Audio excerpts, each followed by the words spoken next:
good? Okay. So welcome to week 9 of the class. We have some regulars here. We have some newcomers here. We have the regulars on video.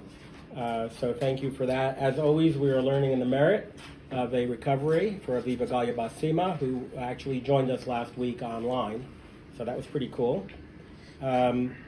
This week, we are going to be wrapping up the topic we talked about last week, and I made some promises that we're going to get into some physical, real-world things that could help us relate to the commandment to love God. And I will say that it is just a pure coincidence that we're going to be focusing on the idea of love on Valentine's Day, which is not a Jewish holiday, so it's just a coincidence, okay? But we're really going to get into how love is exemplified. We talked a little bit about that last week, about Abraham, Yitzhak, and Yaakov, the forefathers, how they each exemplified that topic of loving God. And we have a commandment to love God. And so, what does that mean? How can you be commanded to have an emotion? And we talked a little bit about that. And just to kind of bring everyone back up to speed, we had Abraham, who was about faith, and it says that you have to love God with all of your heart, which is the idea of Abraham and faith. Yitzhak, Isaac, who was willing to sacrifice himself, is the idea of the soul, that you're willing to give up your soul for God. So it's not just to love God, but in certain circumstances to sacrifice your life. And then as we concluded last week, we talked about Jacob and Jacob, the dream that he had of the ladder. And we know that Yaakov refers to wealth, that you love God with your wealth. And we're going to get into a little bit about that here before we get into the physical aspects of how we can relate to it.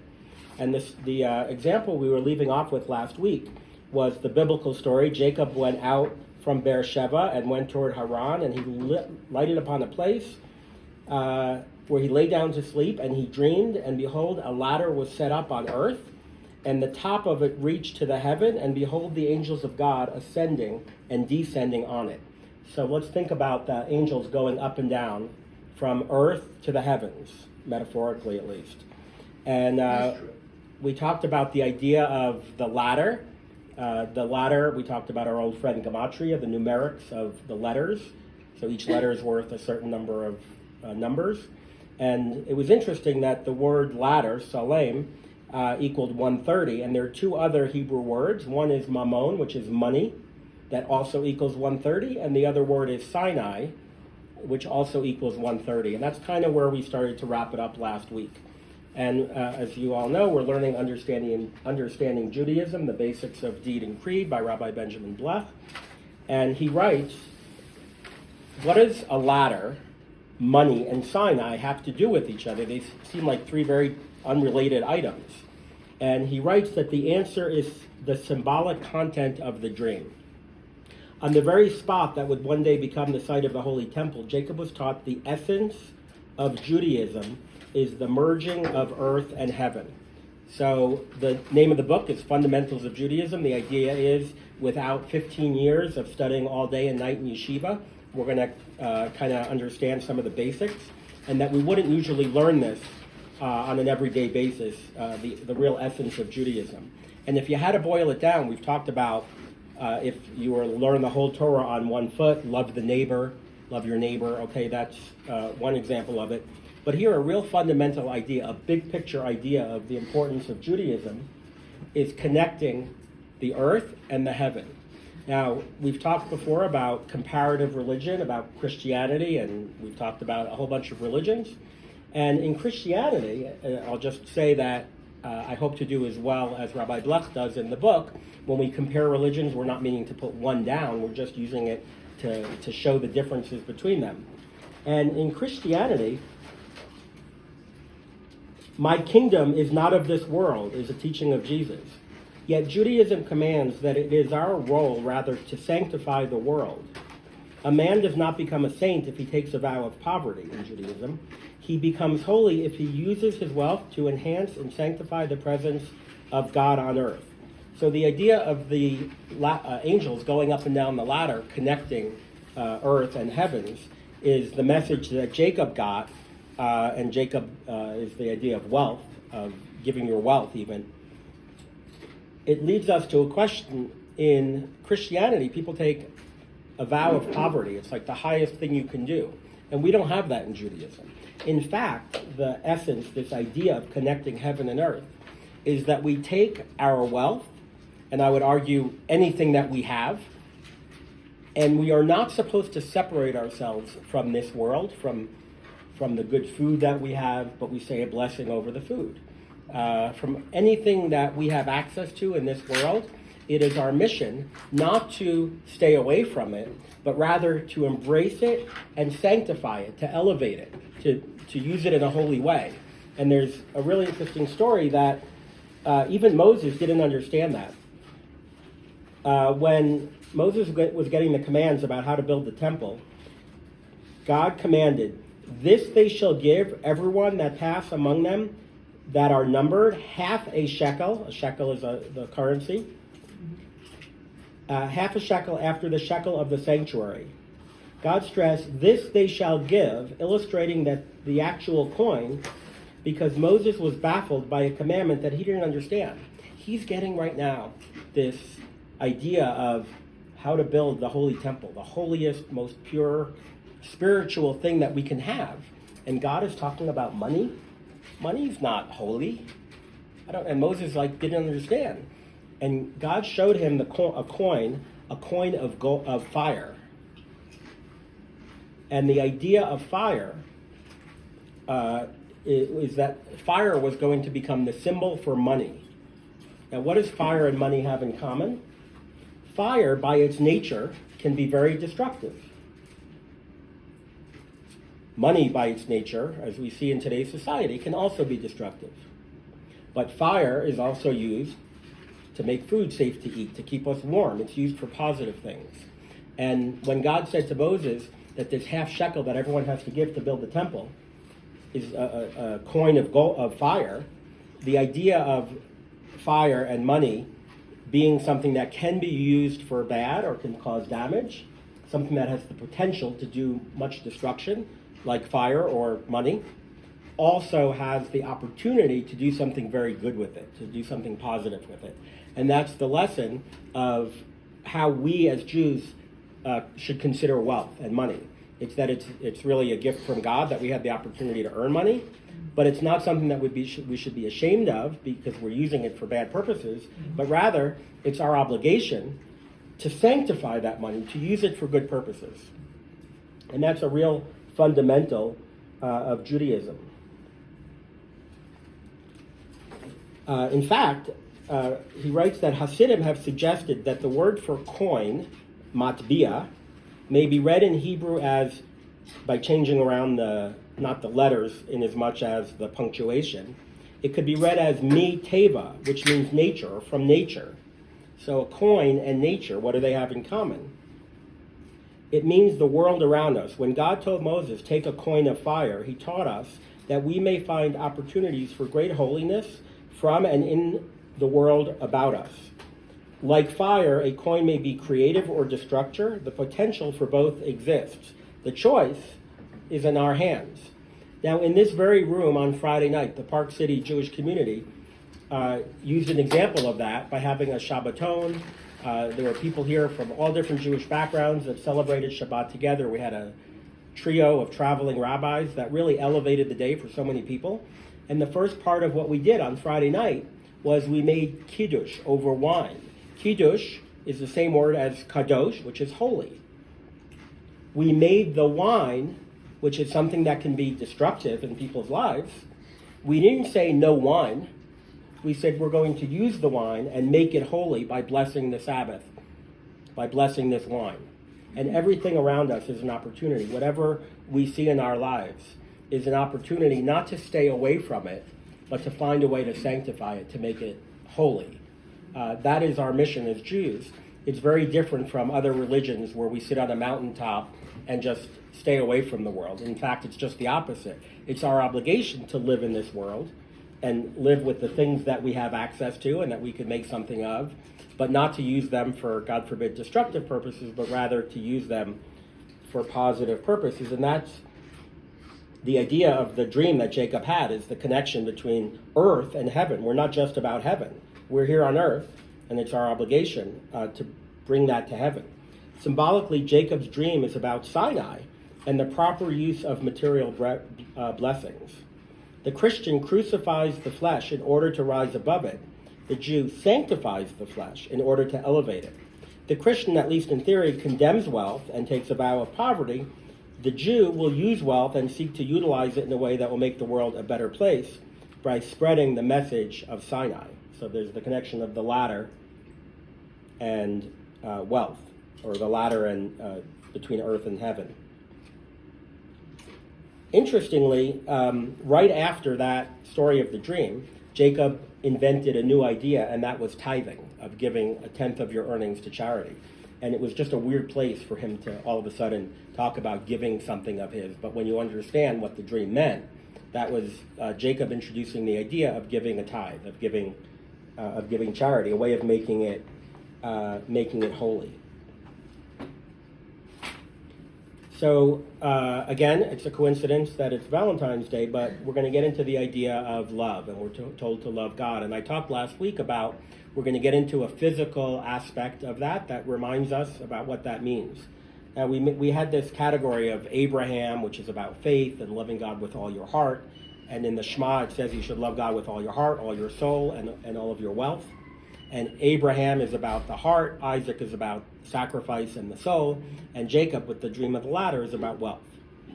But there's another way to understand this. In the Shema, the very same paragraph that commands love and illustrates it with three phrases corresponding to the patriarchs concludes by demanding we perform a number of specific mitzvos, and it seems out of place. I'll read it from the Shema. This is from after the first sentence of Shema. We read the paragraphs. And thou shalt bind them for a sign upon thy hand, and they shall be frontlets between thine eyes, and thou shalt write them upon the doorposts of thy house and upon the gates. If we love God, we fulfill these laws. How many are there? So these laws are about tefillin, or phylacteries, that we put on our arm and on our head, and also about the mezuzah that we put on our doorpost. And it seems weird to give these commandments about these physical things. But when we understand what these physical things are and what they symbolize and represent, it will give us a way to connect with those concepts of how the patriarchs loved God, and therefore how we're commanded to love God. Now, it might seem like there are only two examples, right? The phylacteries, the tefillin, and the mezuzah. But in fact, there's an interesting law that if for one reason you can't put on the arm phylacteries, you still put it on your head. It's not one unit, it's actually two separate commandments. We talked about the 613 commandments. These are divisible. So even you can't say, oh, well, I don't have the arm one, I'm not going to do it. No, you still put it on your head. So there are three physical things. There's a tefillin on the arm, the tefillin that goes between your eyes, really above your head, and the mezuzah. And we'll get into what each one of those means. It says, and thou shalt bind them for a sign upon thy hand. The Talmud deduces that the hand meant is the left one, and exactly where is that placement to be? Our tradition teaches us on your hand opposite to your heart. Indeed, was not the first of the three love expressions with your heart. So the first one, tefillin, that goes on your arm opposite your heart, represents the heart. Second, another box is attached to the forehead, and they shall be frontlets between thine eyes, which actually corresponds to the command to love God with all your soul, not simply to believe, but even to die for the object of love. And it talks about why it says between the eyes, but it's really on your head. And what does that mean? What's the symbol for that? It takes us to, so there's an idea. One of the things that we've been learning is how we learn Talmud, when the Talmud uses different ways of teaching things. And one of those things is something called a gezerah shava. The sages employ a method of analogy called the gezerah shava. It is a principle allowing us to understand the true meaning of the text in one place from its amplification in another. The phrase between your eyes does appear elsewhere in the Torah. It is in connection with the law concerning improper response to death. Ye are the children of the Lord your God. Ye shall not cut yourselves nor make any baldness between your eyes for the dead. Pagans would rip out their hair when they were confronted with the incomprehensible tragedy of death. to this very day, tearing one's hair out at the roots is symbolic language for frustration. Steve and I have been very frustrated. But the idea is that we don't tear our hair out like the pagans do in response to death. Because we are supposed to have an understanding that our brain is a human brain, it is limited, and while we may be upset and not understand death, we also have to understand. We say what do we say, Steve, when someone passes away? When we hear that bad news, we say Baruch Dayan Emet, which means blessed are the person of truth. So the rule of this is really bad news, but we're saying God knows best. I don't understand it, but I'm not going to pull up my hair. If I have any, I'm going to say this is up to God. God knows best. So by putting the tefillin on our head, we are acknowledging that even in the most difficult situations that we face, our response is not to pull our hair out. Our response is instead to say our own human intellect is limited, and we defer to the judgment of God, even though we don't understand it. And that's the Jewish mindset to when we hear that bad news, that God had a reason, we don't understand it. And that is the connection. And of course, we're talking about when someone dies, and that goes to the soul. And so if Abraham and the tefillin that we put on our arm opposite our heart is one, you should love God with all your heart, all your soul, and all your wealth. So if the tefillin on the arm represents the heart, the tefillin between your eyes or above your head represents the soul, and that how we understand death. So the third one is the mezuzah, and the mezuzah is a scroll from the Shema that we put on our doorpost. And our doorpost, our home, represents our life, our wealth. This is what we have. It represents to the outside world. Whether you have a mansion or just a little hut, you put that mezuzah because that is your outward representation of your home, of your wealth. And that's why the mezuzah represents that. The three ways to love God are suggested, and this is a word that I don't know if I can pronounce, but it's a cool word, paradigmatically. So these are paradigms, are suggested paradigmatically by the three patriarchs. They are more clearly given halachic form, the law, by the three mitzvot that conclude the the love paragraph of the Shema. The Shema says that you love God, and here's how to do it. And then it immediately goes from loving God to wearing these things on your arms and putting the mezuzah. It seems out of place, but when you understand what those items symbolically represent, they all fall in to those categories that we talked about last week, those three categories, where we talk about the three things that you should die for. Usually you would live for the commandments, but there are three paradigm examples, whether it is shedding blood, killing someone, idolatry, or sexual immorality. Each category has its opposite. So in the case of shedding blood, it's charity. That's the prime example. In terms of idolatry, the opposite is prayer. And in terms of the sexual immorality, it's repentance. We talked about Jacob and self-perfection. And then Jacob represents wealth. And then the wealth is represented physically by the mezuzah.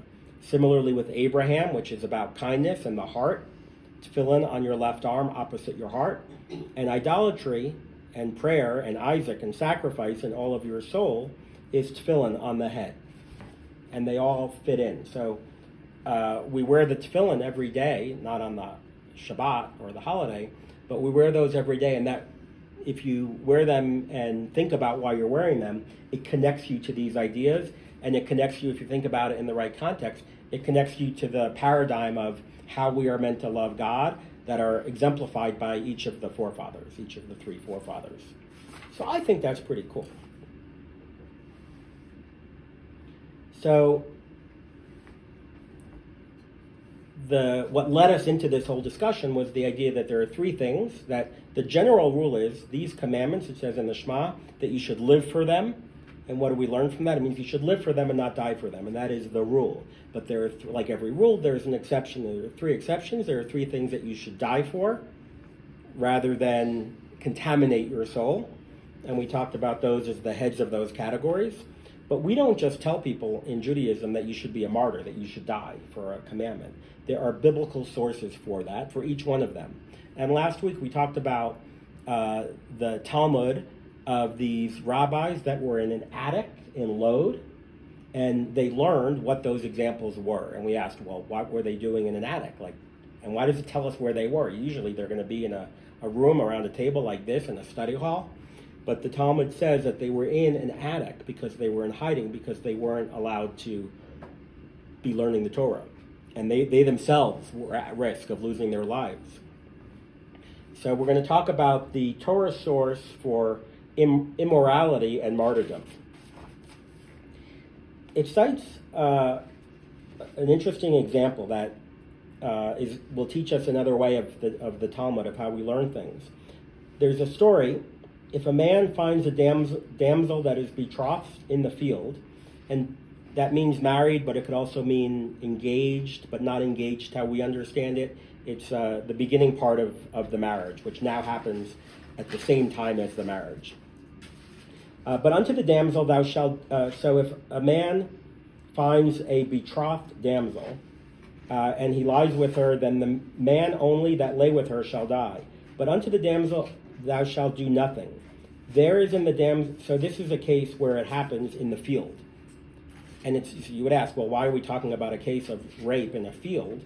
Well, the other example is rape in a city. And we learn from that if it's in the city, she could have called out for help.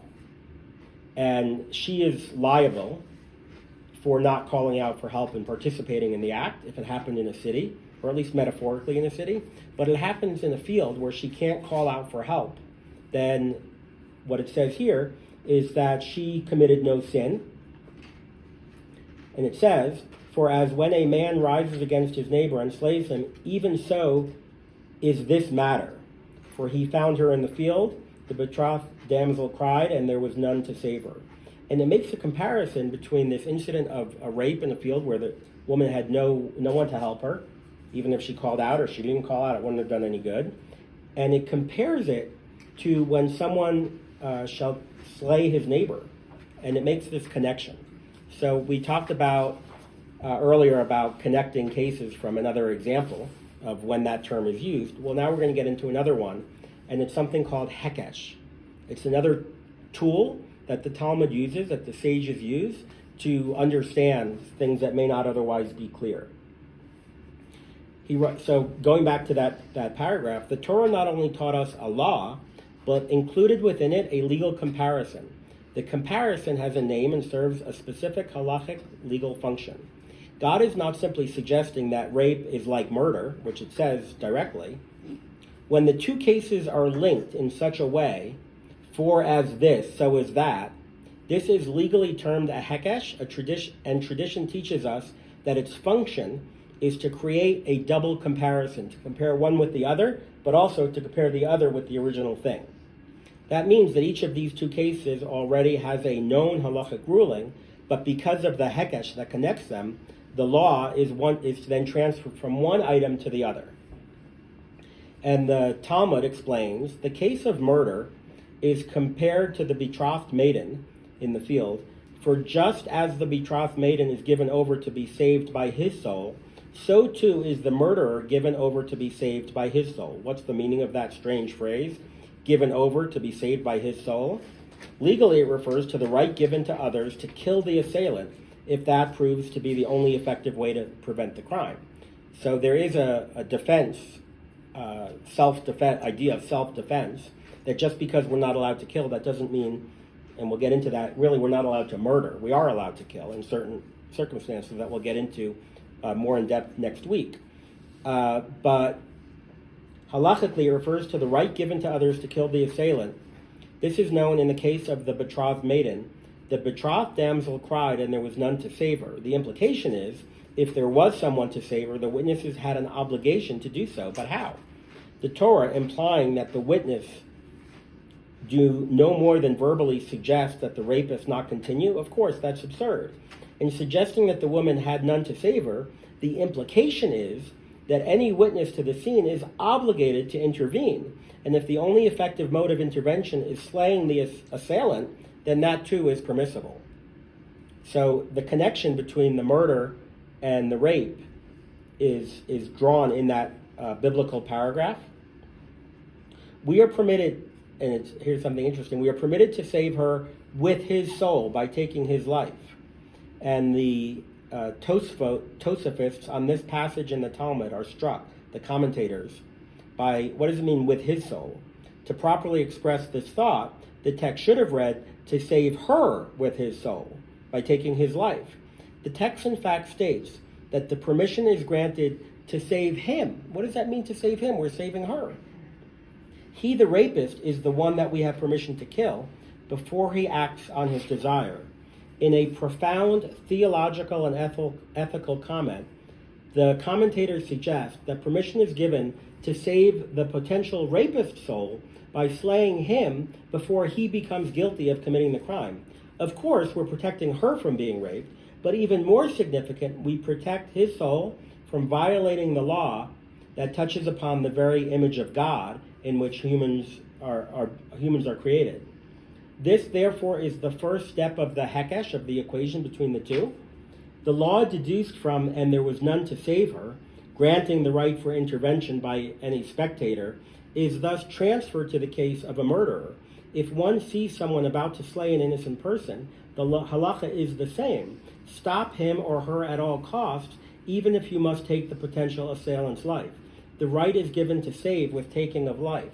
So the idea of self-defense or intervening and killing someone, not murdering someone, but killing someone, doesn't come from murder. It actually comes from the discussion about rape, and those two are connected, because when you have a hekesh, we learn one from the other, but the logic goes in both directions. The connection goes both ways. So that leaves a question.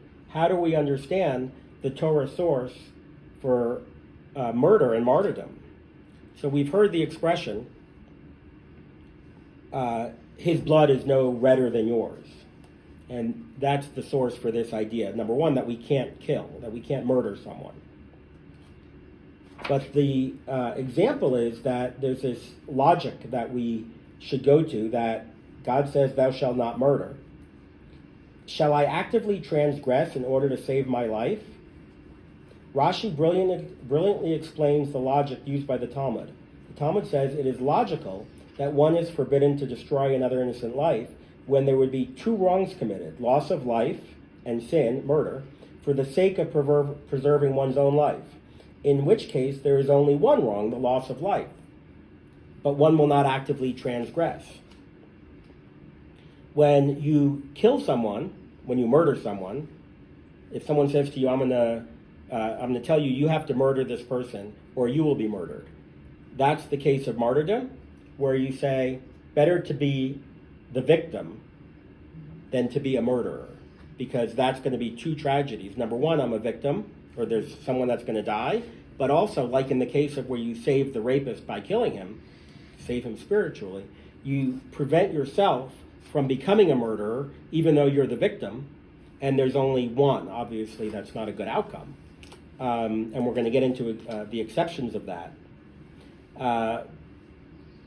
But the idea is that two tragedies are worse than one. That if you are commanded to murder someone by somebody else, or die, then you die because you don't want to become a murderer. To us, the reasoning is so logical and irrefutable that it has become part of our national psyche and ingrained within our people. Even those not known particularly for religious piety express the concept, probably without even being aware of its Talmudic source. How moved the world was when Golda Meir summed up her feelings in the aftermath of the wars for Israel's survival. She said, we can forgive the Arabs almost everything. We can even forgive them for killing our children. We cannot forgive them, however, for turning our children into killers. So it's really part of our idea of how we value life and how we value the sanctity of life, that we don't want to become those that take life. So the question is there a time to kill? Is there a time that it's okay? So there's this idea, it's better to be killed than to kill, to allow for the three major qualifications. There are in fact times when we not only may kill, but we must. So we go back to this logic of the Talmud. There are those, however, who clearly demonstrate by their actions that the phrase, "Who is to say that your blood is redder than theirs?" does not apply. So we learn of the case, there are going to be a number of examples that we go through. But the classic example is to express the idea of how we value life and how we take this responsibility of not to kill, is what if the classic example is if you're in the desert and you've got your 1 liter of water, there are 2 of you. What do? Now, if you drink it, the other guy's going to die. So say, okay, give it to him. But then you're going to die. I have an idea. Why don't we split it? That would be the Chelm idea. We talked about the story of Chelm, the wisdom of Chelm, where we have this stupidity that it's human nature. So the Chelm answer would be, we have 1 liter, let's split it. Well, that's not going to be enough, and you're both going to die. So obviously that's a bad answer. So what do you do if you're in this conundrum? We've already learned that it's better that you should give up your own life than to kill, because that would be the double tragedy. So the answer to that conundrum, the Jewish answer, was taught by Rabbi Akiva, and it's brought down in the book, is that in this circumstance, if it's your water, you drink it. Because essentially, giving it to the other person, which is seen it would be a kind deed, saving his life, would violate the principle of suicide.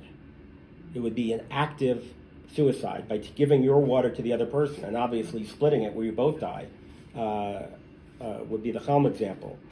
But the idea given is that you don't become a murderer and damage your eternal soul. But if the outcome is that somebody might die and it's your water, then you have an obligation not to commit suicide and to protect your life, even if you know 100% that the outcome is the other person is going to die. There's no splitting the water that would be effective. So the idea is that we look at these ethical quandaries in a very logical way. And basically the idea is we don't want to actively do something that would cause someone else's death. But if we're in a situation where we have no choice, because we value life and the first obligation is to ourselves, right? You're on the airplane and the thing comes down, you put it on yourself before you help somebody else. We have an obligation to help ourselves. We can't help other people if we're not here anymore. So we have this initial obligation to ourselves. That doesn't mean that you should steal the water from the other person to protect your life, God forbid, because that would be tantamount to murdering the other person. But if it's a passive situation where it's your water, you first have an obligation to save your life. Who knows, maybe there will be a miracle and that other person will get water. But that person's death is not on your account. We say that's on God's account. I brought the water, I have to save my life first. Who knows, maybe some miracle will happen, or if that person dies, it's not on me. It wasn't my obligation to save that person with my own life. So these ideas of when we should give up our lives for a commandment really give us an opportunity to explore some of the ethical quandaries that we face, because the Torah provides answers for all of these, for all of the situations of life, whether it's about money, whether it's about wine, how do we elevate wine, something that could be destructive. There's always an opportunity to elevate what we have to make it holy, going back to the dream of Jacob. And that, I would say, is really a fundamental of Judaism, is that we look for opportunities in our lives for, we talked about this on the Tu B'Shvat class, where we look at the mountain and we say, I'm not being non-Jewish by enjoying the mountain, but I can elevate the experience of skiing by volunteering to ski with disabled skiers, by recognizing the beauty of God's world. Everything that we do is not something that we should feel guilty for engaging in the world around us, but rather is an opportunity for us to elevate it. And when we have ethical quandaries, the Torah is our guide. the Torah will teach us the right way. And what we've been doing along the weeks is to learn we're not only learning the law, but we've been learning things like gematria, which are not really legal dictates, but they give us better insight into it. And now we've been learning things like a hekesh, things like a connection between two examples, or where there's a story where there's an example where the biblical phrase uses an unusual word to describe something but doesn't give us details about it, and that same word is used somewhere else in the Torah. We learn the Talmudic form of understanding that we take one of that. The reason it used that same word is telling us that we can learn from the other example. And so while learning this, we're learning the legal structure. We talked early on that it all comes from the Torah, and we have the oral law, and the oral law gets brought down in the Mishnah, and that Mishnah gets discussed in the Talmud. But using the Mishnah and the Talmud, really there's a part of that oral tradition is a legal structure for taking things like you should love God with all your heart, to connect it with the tefillin, and that you should love God with all your soul, and connecting that to the tefillin on the head, and what does it mean to love God with all your soul, the way Isaac did, that you're willing to be sacrificed if necessary. And finally, with Jacob and the ladder and the dream, is that we love God with all of our wealth, and that in Judaism, wealth is not something that we look down upon or separate ourselves. We sanctify the world around us. I think for this class, one of the real fundamentals is that lesson of the dream where Jacob saw the angels going up and down.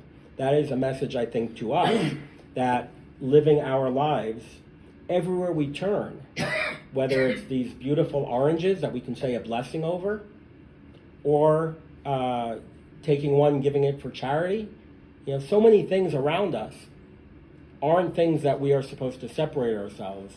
But I think we can, what I would hope is that we can all in the next week look around us and see what opportunities do we have, what wealth, either actual money wealth or wealth of opportunities that we have, and how can we not separate ourselves from them, but how can we sanctify ourselves from them? I think that's a secret of Judaism, that when we do that, when we sanctify the wine, and when we sanctify our wealth, and when we sanctify all of the blessings that we have, it just so happens that God tends to give us more of them. So let's find ways to use all of those opportunities that we have to elevate them as Jacob did, and as Jacob was taught during that dream. So again, we're studying tonight for the merit of a full recovery for our friend Aviva Galia Basima. And like we did 2 weeks ago, we were also praying for snow. We've had a good streak since we started doing that. So just like the Hekesh, where you could learn one from the other, as we are getting more and more snow this season, so too Aviva Galia Basima will continue to have a recovery. So thank you, everyone.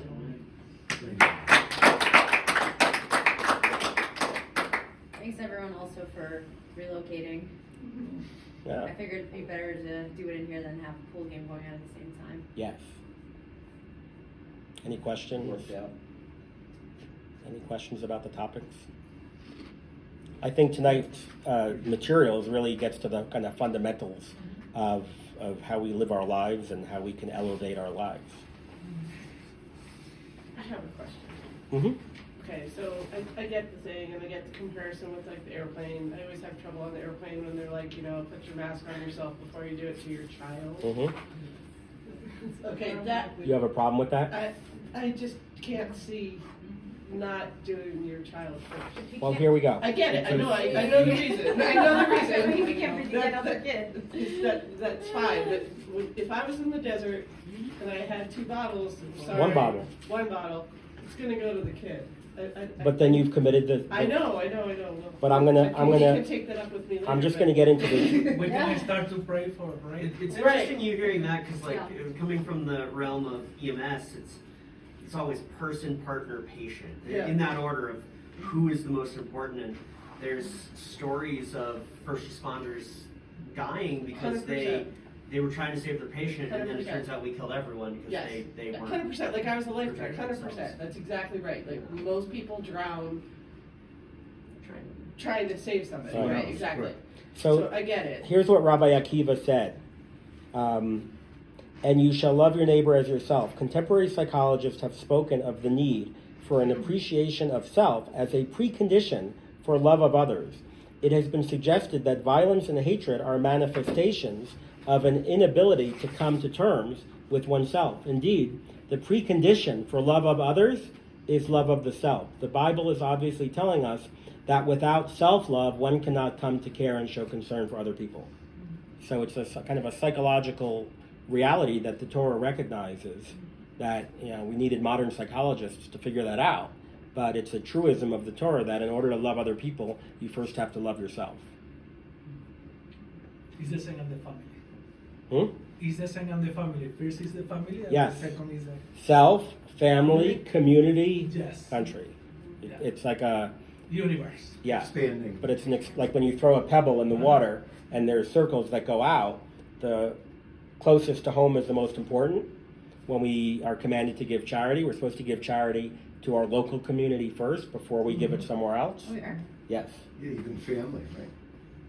Yeah. So Your brother, it says in the Torah that if your brother is struggling, Yep. if you have a certain amount of money, you have to do that That's first, and then your family, and then your community, and then, exactly. you can't say, I want to give first, the first person I want to give to is Yeah. halfway around the world, at the same time, someone closer to you is struggling. Mm-hmm. So keep that in mind, neighbors. Park City Jewish community. Just kidding. They're my neighbors. Thank you, everyone. Thank you, Jeff.